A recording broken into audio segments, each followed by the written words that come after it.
Hello, my name is Victoria, and my question is for practicing attorneys. A quick question for you. Why do lawyers use disparaging language towards pro se litigants?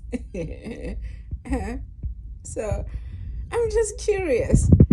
And let me explain my curiosity. Here is a lawyer who is very well versed in legalese. Let me call it legalese. But they don't choose that. They choose demeaning language, and I'm just curious. Why? Why does that happen? Or why do you think it happens? And it's happened to me. So let me know. And if you don't know what I'm talking about, you can keep scrolling and enjoy your day.